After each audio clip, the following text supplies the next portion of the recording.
Hello, everyone. Hello, there we are. Hello, welcome back. This is Geo-Politicus. I'm Meurmishvili co-hosting this podcast with Katcharava, and we'll be talking about some of the most recent, interesting, relevant developments, both to the U.S., to the world, and of course our region, which is the Caucasus. Um, Georgi, very interesting week so far, and it's only Wednesday. So we had a very interesting news break. There were a couple global news that broke yesterday, including in the Middle East. But for the relevance to our viewers, maybe it's important for us to talk about the phone call between President Donald Trump and President Putin. I know that you watch and monitor the Russian media, everything sort of Russia related. It would be very interesting to see what are you seeing in the Russian speaking world. What was the reaction to this call? And then we can talk about some other implications of it as well. Indeed, it was. First of all, I would like to greet our audience and ask to like and subscribe to this channel and stay with us. Well, it was indeed very interesting to observe the reactions in Russia, as well as the way how this phone conversation, very long phone conversation, by the way, Almost was 2 hours. actually, was highlighted. In Russia, you reported that the phone call was actually more than 2 hours, Hmm. and there are differences between uh, the uh, the readout, disseminated by the White House and the Kremlin. But there was also another readout disseminated in Russia media, which was a short version of what Kremlin actually did on its website. Hmm. And for some time, actually, the access, maybe because I was, accessing from outside Russia, the access to the readout on the Kremlin side, official side, was hampered somehow. It was not easy Very, very interesting. to watch it. But what I would like to say is that, I mean, it was talking about the official readout from Kremlin side. It was very detailed and very lengthy Yes. compared to what White House was actually issuing. So Let me ask you. Let me ask you before you continue. So, when we talk about a readout, usually in the Western world and in the U.S., usually people say readout means that this was what was talked about, and it may not include everything. It may omit things and so forth. But what I've read about the Russian readout is that it's not what was discussed at the meeting as much as what the Kremlin's desires and demands are yes, in general. exactly. So, do you get that sense from some of Yeah, the? I think everybody is getting that sense who was able to read this piece. I would say why? Because like it was a repetition from one side. On the one hand, it was a repetition of the Russian demands, and on the other side, it was actually okay because Mr. Putin, uh, you know, takes into account that that he was talking to the president of the United States, and he wants to develop good relationship with the current administration. Right. He kind of agreed on a partial ceasefire for 30 days, you know, which, well, I mean, related to the energy infrastructure. Yeah, Uh, but then 2 hours later, he bombed. He exactly. bombed and both the. And maybe there will be some sort of ceasefire on the Black Sea. I mean, this kind of thing. So okay, because of the goodwill of Russian president, we agreed for the exchange of prisoners of war, whom actually Russian side called terrorists, by the way. Interestingly enough. And also, like, another goodwill gesture was to hand over to Ukraine, I think 24, 26 heavily wounded Right, military. right. That was out of any kind of agreement. It was just a goodwill Yeah, gesture. because President Putin is so nice. It's just like, Very nice, very yeah. nice. Yeah, Um, and this sort of narrative. but I think we should clarify one thing here that the prisoner swap. President Zelensky posted after that phone call that prisoner swap is great, of course, but it was pre-agreed. It did not They happen agree because of exactly. this phone call. So Russians are claiming this as an humanitarian gesture that they are extending after this phone call with President Trump. But in reality, that's not quite how it was.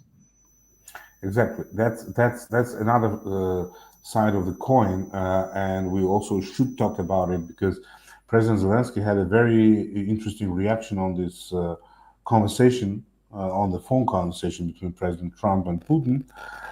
Why? Because exactly as you said, certain narratives from the press release are speculative in terms of agreements between the United States and Russia, because that, I mean, certain things were actually, for example, the ceasefire on the Black Sea. I do remember that, some time ago, that was actually um, proposed by the Ukrainian side, if you Hmm. remember that. Yep. The energy infrastructure related ceasefire was also pre-agreed with the Ukrainian side by the United States.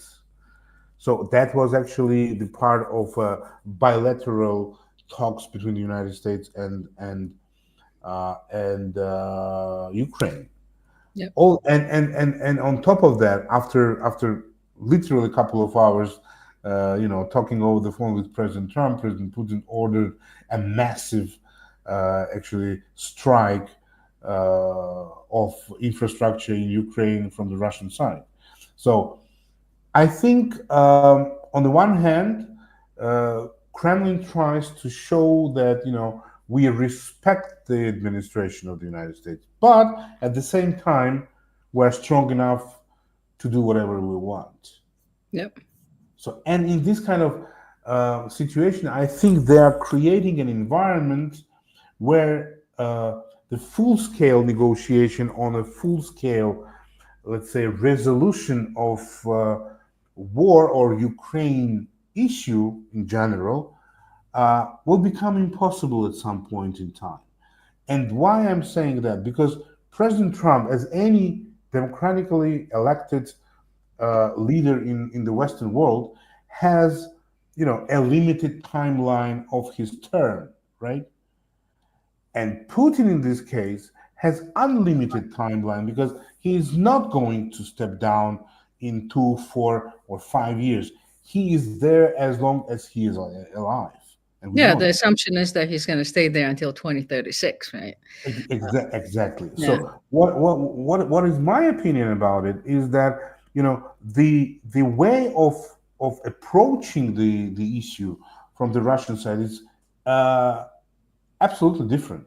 Hmm. And that's what we as observers, let's say, we Yeah. should understand that you know Yeah, but then a factor of economy comes in. So from one hand, I agree with you that the sort of calculation is that Putin may outlast Donald Trump as five other presidents before, like starting from Bill Clinton. Putin's been in yeah, power since Bill Clinton was the president. That's something mind blowing when you think about it yeah, for all this time.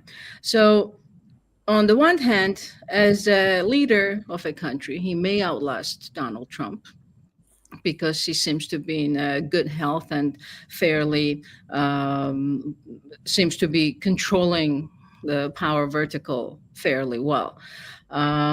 But there are some views that Russian economy may not outlast this. And there are a few factors of it. First of all, they basically had an immense brain drain from what we can read because some of the most capable, well-educated, very sort of market economy minded Russians left, and it's well over 1 million people that have not gone back.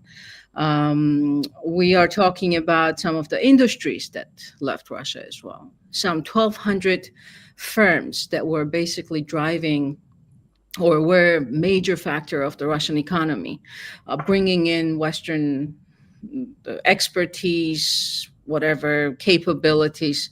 They all left. They have not gone back yet, and I don't think they will be going back. Another thing is the currency. Russia, of course, now has a war economy, and by some indicators, Russian economy is growing, but it's growing because of this war economy. So the question is it sustainable to continue this way? It is probably possible. But then another thing that's happening is the interest rates in Russia are sky high. They are, I believe, the last time I checked, it was 21%, and the central bank was considering to take it up to 25. Now imagine that 25% interest rate for anybody that wants to do business, buy a car, a house, whatever. So the economic drain on Russia is very measurable at this point. So even if President Putin is thinking that maybe the time is on his side in this case, as it comes to interacting with America, I don't think his economy or economists or the central bank is thinking the same, to be honest. Yeah, I mean, economic issue is the issue, and you're absolutely right. And I think that his, let's say, willingness to dance tango with President Trump is actually because of the economy. I mean, first and foremost. Why? Because through some sort of interaction, I would say, with President Trump and selling for the high price certain positions may be related to Ukraine or some other regions, because in both actually press releases, we actually read that they spoke about the Middle East and Iran issue. Yes. So that's and maybe something else which is not in that papers, of Yeah. course. But People talking about Arctic also. probably, yeah, probably as during the first meeting in El Riyadh, as Yeah. we know that. Yeah. So I think President Putin will try to actually, push for lifting the sanctions from the side of the United States, Mhm. which will help Russia to somehow weather these kind of very, very, Mhm. unpleasant economic times for them. Second one, I think that many people and many actually experts and economic experts are underestimating the resource base of Russia. So Russia, as we do remember from our times when we were still in the Soviet Union, is actually uh, can be self-sufficient in many ways. So they might not drive Mercedeses or BMWs, but they will drive something. You Lada, know, for example. for example, Yeah. uh, yeah, stupid car, not very well, but it's still a car. And if they will not have, let's say, I don't know, Gucci, Versace, and some other brand shops, they might have something else. Hmm. They will have clothes. So it's not that they are going to the Stone Age tomorrow. And taking into account, as you said, the brain drain, and that the most active, talented part of the country might leave during this time, that we see this trend. Uh, those who will be remaining in the country, they might be, let's say, the biggest patriots of the country, and they will not make any troubles for the current government. That's why the internal political situation might be more stable Hmm. under these kind of conditions. Yeah. So I think we have to think about what is positive, what is negative, and we also have to think, okay, economic figures, trends, whatever, uh, Western standard economy, yes, they are in trouble. But if we talk about the Russian standards of economy, they can still Iran. Absolutely, yeah, absolutely, and that's probably something. I have nothing to support this. It's just a theory that I have that's probably something that's he's committing to the United States from the economic perspective, telling he's whether it's President Trump or his team is telling President Trump's team that, hey, like you name what you want, you can have it economically because we can make it happen because it's not a democratic country, it's not a market economy country, so the government basically tell a private business that okay, now we we, we run your enterprise. So Okay. that's very very interesting. Yeah. One thing. So I just got back from Europe. I was there for about 10 days. So many interesting people that are very concerned about both transatlantic relations as well as, of course, Ukraine,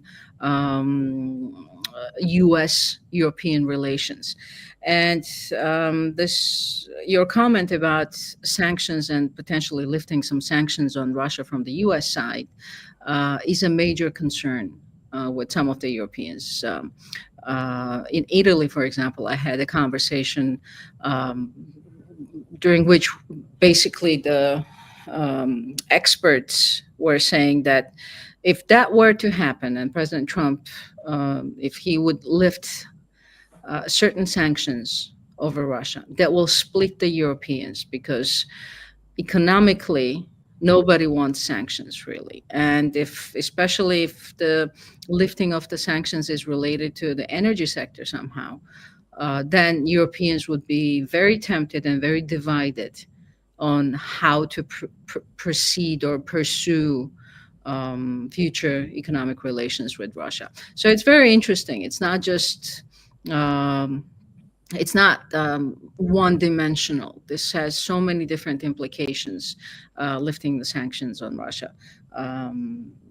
President Trump did mention, and he keeps talking about Nord Stream 2 fairly frequently. He spoke about it yesterday in his interview with Fox News as well. Um, Potentially, there is some sort of energy conversation going on. We need to wait and see if that really translates into something. But obviously, Russia will offer everything and anything that would sweeten the deal for President Trump. So we'll see, we'll see. And I was just reading the news. It came out about an hour ago. Still need to we still need to hear more about this. But Marco Rubio and Mike Waltz, Secretary of State and National Security Advisor to President Trump, they listened in on a phone call with President Zelensky this morning between President Trump and President Zelensky, and they rated the meeting, or they said that the meeting was fantastic. So that's a quote. So we'll see how that translates into actions. Um, in a phone call with Zelensky, which of course happened after President Trump spoke with President Putin, President Trump offered Ukraine to share the U.S. expertise to run some of the electricity enterprises in Ukraine. And he said that would be the best protection of those assets if that were to happen. So, also very, very interesting development. It feels like it's so difficult to catch up with things because, one Yeah. news breaks after another. And from the, again, very superficial news reports that are coming out now, um, President Zelensky asked President Trump for Patriot missiles. President Trump said that uh, military assistance, will continue to Ukraine, and he also said that Ukraine will continue receiving um, intelligence from America. So I think this is on a very fast track at this point. Um, Yeah, it is. It is very fast track. It is very important. These two last points that you mentioned. I'm talking about the missiles for Patriot batteries, as well as intelligence sharing. Uh, Although it would be interesting to see whether the current administration will start allocating new funds Hmm. for military assistance, because as we know, current flow of weaponry, or current flow of military assistance to Ukraine is basically within the frames of the allocation made by the previous administration. Hmm. Yep. So whether the current administration will be committed for new funds, that will be, I think, the greatest sign of Trump's administration in supporting. I mean, I'm not saying that they're not supporting, because what you Yep. just said, it's already a huge support, but the new commitment would show, in my opinion, Russian side, that if they will not be, let's say, constructive in their approaches towards peace talks, or the peace process, or potential peace process, they will face the consequences. Yeah. This is very important when we start, I think. I try think. to speak about Russia. Hmm. I think the entire idea behind the mineral deal is exactly that. It's not lend lease, which unfortunately was approved initially, but then it was never enacted, and it expired during President Biden's before President Biden left the office. Uh, so this is basically something very similar to Lend Lease, where Ukraine would be basically borrowing against that asset or those assets that the U.S. will have access to in Ukraine. So I think if the deal is finally signed, as we know, as far as we know, it's not signed yet. It's agreed upon, but not signed. I would anticipate that before this 100-day deadline that President Trump imposed onto himself to end the war or get some sort of peace in Ukraine, I think before those 100 days go by, Ukraine will sign the minerals agreement, which will lock the U.S. economic interests with Ukraine. So we'll see. And in the meantime, Europeans are also scrambling and trying to um, pull their resources together. And money wise, that would be great. And if as long as there is money to purchase the U.S. equipment, I don't think there will be an issue with the sales from this end of the ocean or this side of the ocean. Yeah, I mean, when we talk about Europeans, interestingly enough, and surprisingly very fast, actually, they not only collecting money for the joint Yeah. defense, purchases, but they, behind the closed doors, and that was reported a couple of times last week as well. Behind closed doors, the chief of the general staff of several European countries, I mean big ones, usual suspects as we know, they start to make planning, the military planning Yes. for defense, And tomorrow to there's a join. meeting. Yeah. No. There's a meeting tomorrow in Brussels of the chiefs of military of the war. Stuffs, yeah, and this is important, because this is the moment when the resources, money wise, meet the people who actually can spend that Hmm. Yeah. resource, and that needs planning, etc., etc. Well, it will take a while, I don't know, but also interesting that the information that comes from Kiev itself says very interesting. I mean, provides very interesting food for thought. First, they start to produce from approximately 75 to 78% of all weapons needed to Ukraine right now, which is a great figure for the Hmm. country that is in the war for the third year now. And the second one is that the information about the new types of weapons like missiles and all other, I mean, drone capabilities, etc., that are actually already put in the combat, work on the front line and way beyond front line. that brings us to an understanding that there is nothing.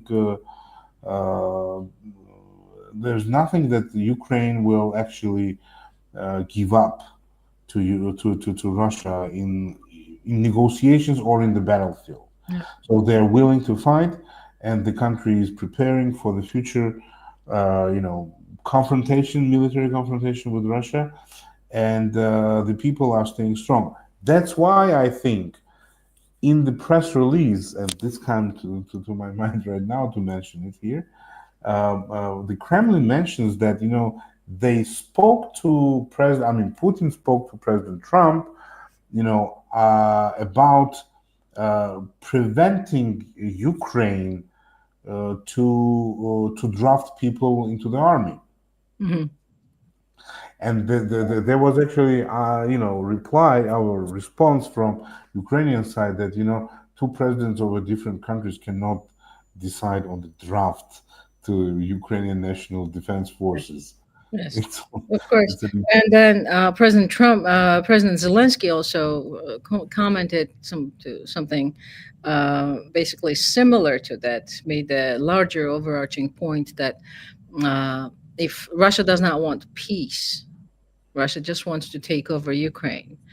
If Russia wanted peace, then why is Russia asking us, or why is Russia demanding for Ukraine to be demilitarized and weakened militarily? And it's a very fair point.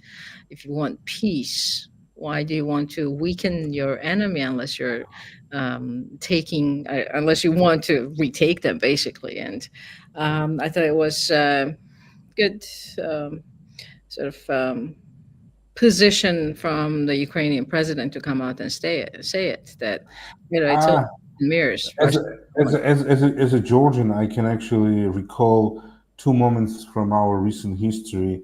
First, the 1993, when the Russia actually pushed Georgia to sign a Sochi agreement, Yeah, according to which we had to or take away Georgian troops from Abkhazia and actually hand over certain parts of our military equipment that cannot be used you know uh, without Russia.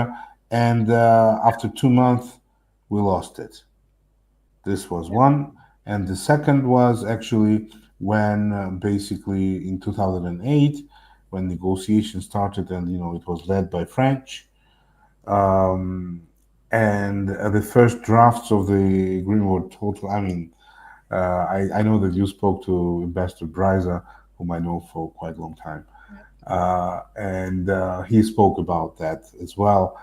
And but what is not very much known for a wider audience is that there was actually unofficial ban on selling weaponry to Georgia yes, yes, worldwide.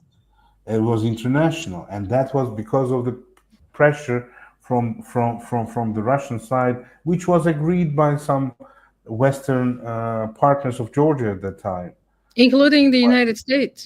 including the United States, and I'm talking about the Obama administration, No, which even were the Bush, main. even the Bush administration, Well, the Bush policy. administration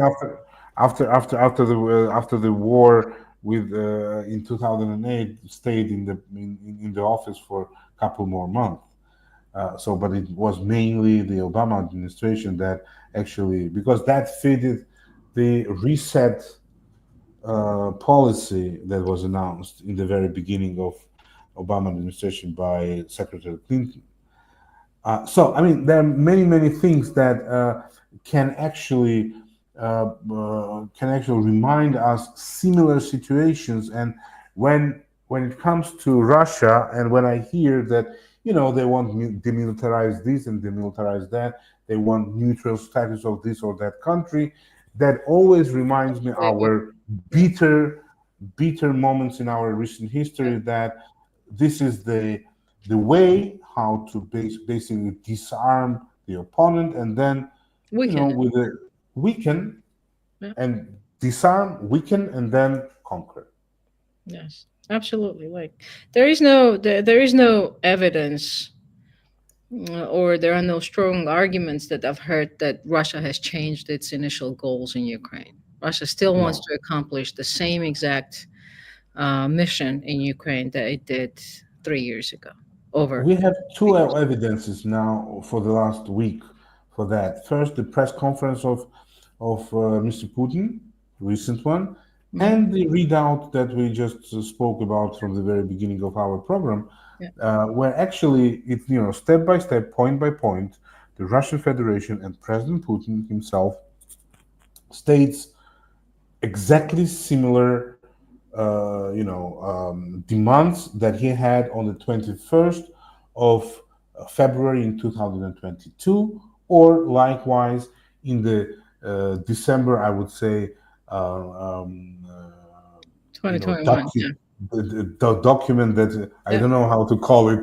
That's why I Doctrine. Putin doctrine, I guess. put it doctrine or whatever demands that were actually voiced out by the Minister of Foreign Affairs at the time of Russian Federation in 2021. You are Well, exactly right. one thing that has kind of changed, at least for now, that we don't hear the Russians say too often, is withdrawal of the NATO troops since so go back to the 19 what is it 1968 No, NATO no, no, border no. 1989 1997. 97 97 1997. 97 NATO borders. So that makes, of course, many Central and Eastern European countries super, super nervous Of because that course. basically puts a target on them as well. I don't remember hearing actually Mr. Orban commenting on that. It would be interesting to hear I, his he may opinion be about it. okay with he may be okay with that. Who That's knows? what I want to see, hear that from his side. Uh, Georgi, let's move to a couple more different topics now. Just as a news item again, incredible things are happening in the world. Serbian prime minister just announced that he's open to new elections, which is something pretty incredible. And everything that we've been seeing in Belgrade for this past, well, actually, Several months, actually, yeah, it several months. started in November after Mhm. this accident or the collapse of the roof at one of the train stations in the city called Novi Sad. And The the second accident, largest city in Serbia, by the way.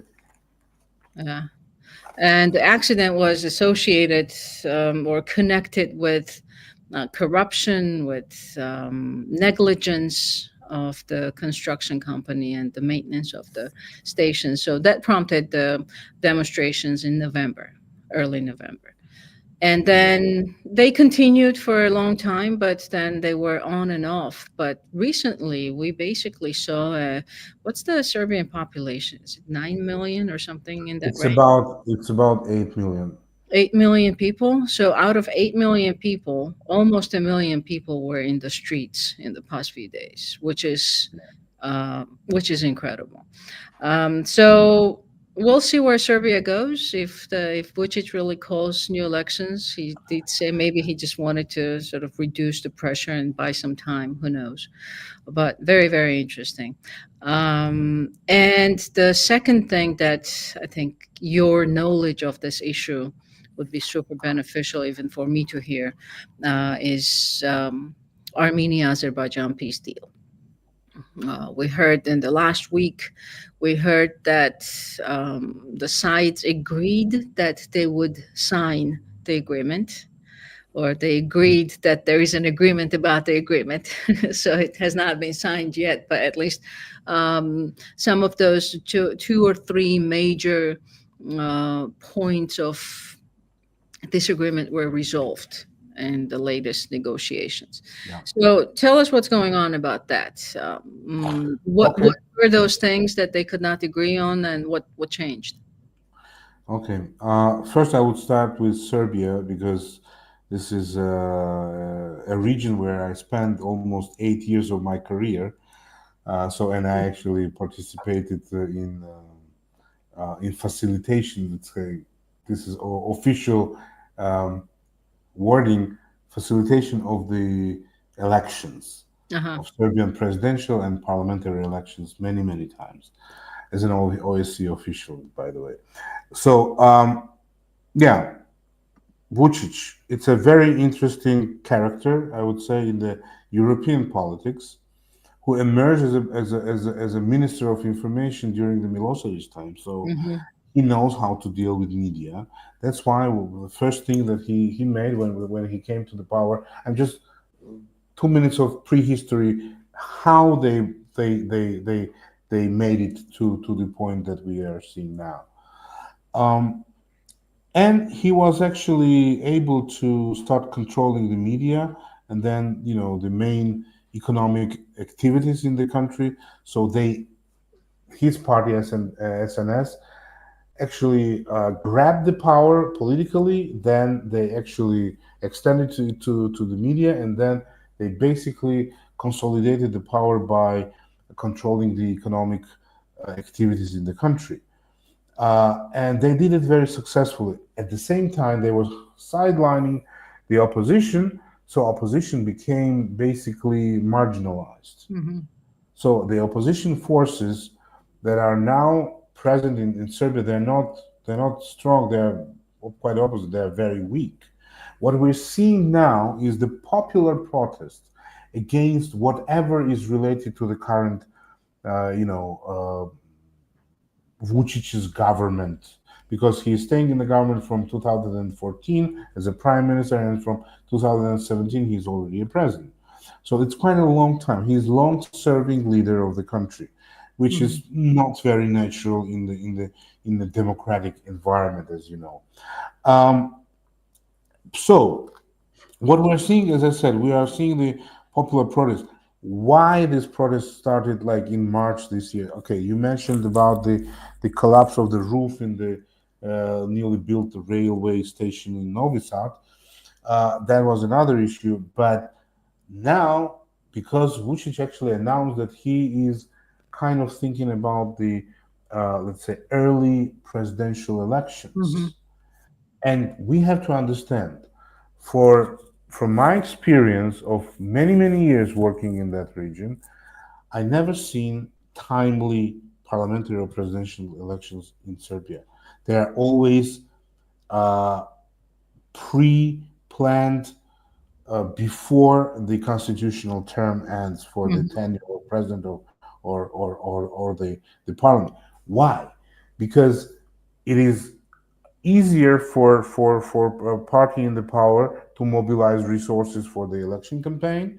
This is one. The second is that they want to cut the process when it deteriorates. So they are not giving an opportunity to this process to basically go that far. So develop to be able to develop bad actually environment for elections or for political power that is controlling the government. So, and that's why people now, when they heard that they will again have early parliamentary elections, sorry, early presidential elections, they got mad because everybody understands that this is a political trick that is used constantly by SNS and President Vucic. And that's why, actually, partly, uh, the opposition parties cannot come together or form something significant just to oppose in an electoral, environment, the current government and their leader, President Vucic. So that was a trigger for the protest. Hmm. Well, how it will end up, I don't know, but without emergence of a credible and popular opposition leader, supported by a significant number of people, and the structure, political structure like a party, nothing can move Very President interesting. Vucic from that position.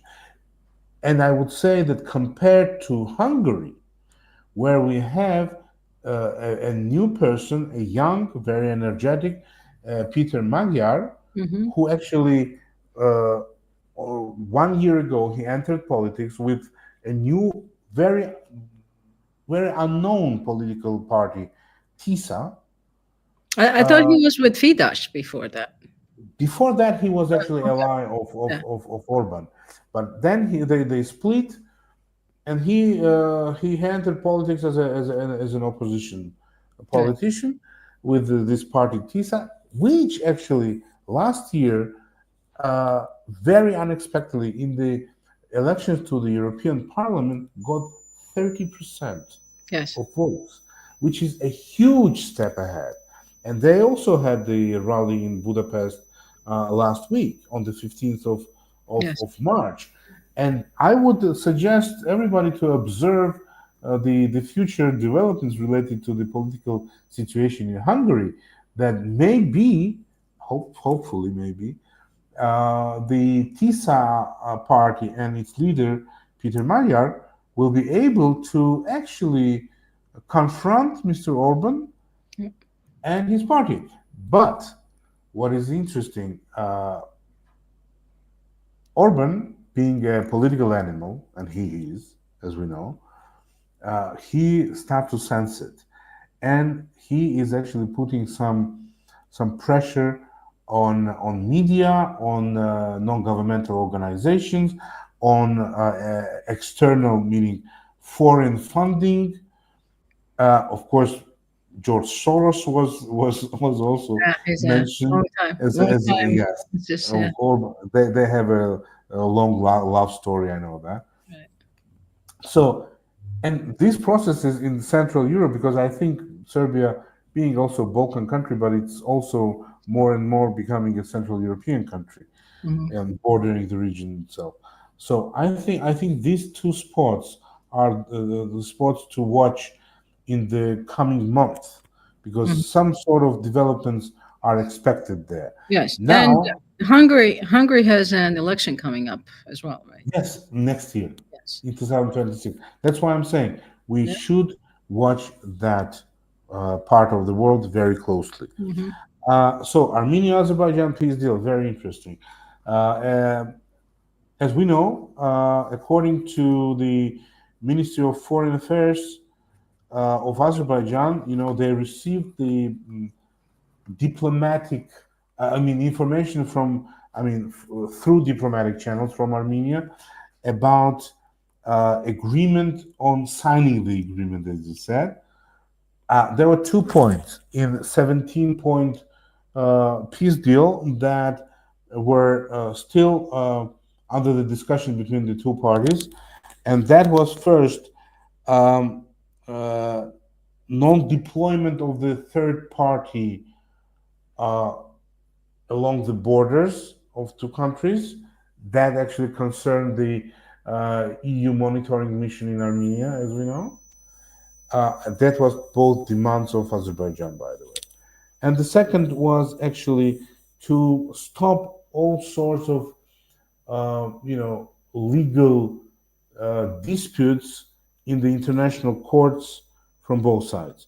As we know, Armenia actually filed several lawsuits against Azerbaijan in different level international courts in Hague and elsewhere.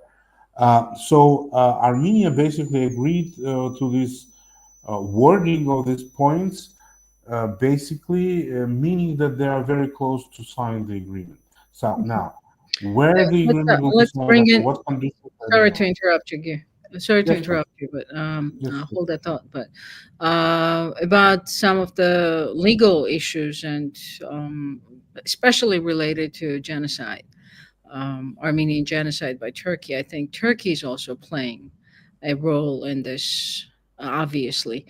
And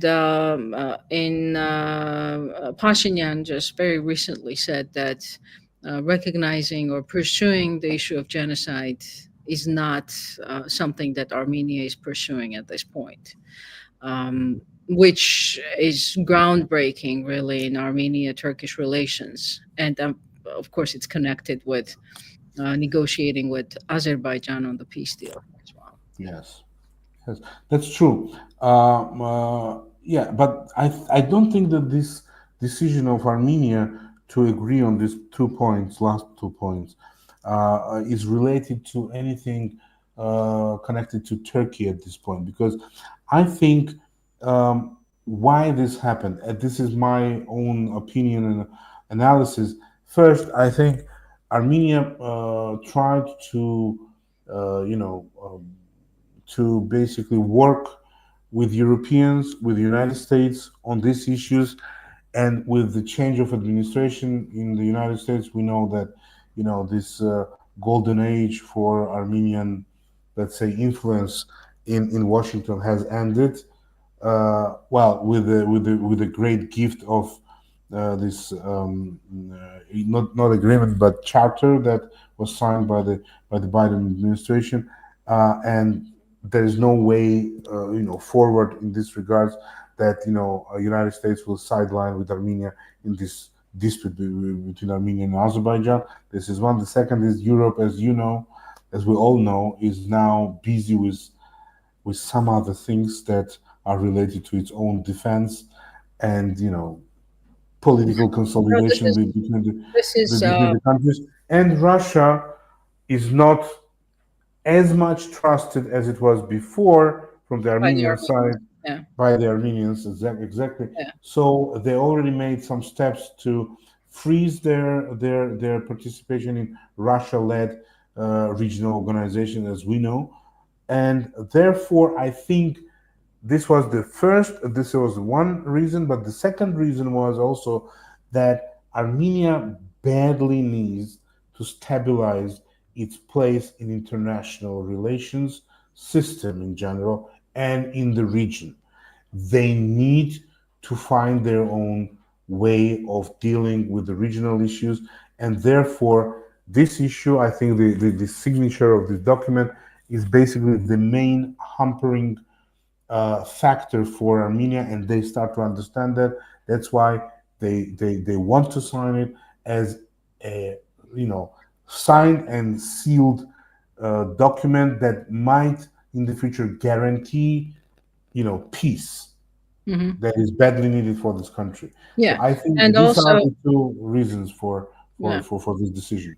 yeah. In addition to the peace, also by resolving this decades-long confrontation, conflict, war with Armenia, Azerbaijan, it's also giving Armenia a chance to reorient its foreign policy, because they basically in the region they are one of the, well, in the Caucasus, they are the most dominated, or they were the most dominated by Russia country, because they have a huge military base, Yeah, by far, by far. Russian military base in Gyumri, Armenia, which is, it's a Russian military presence in the country.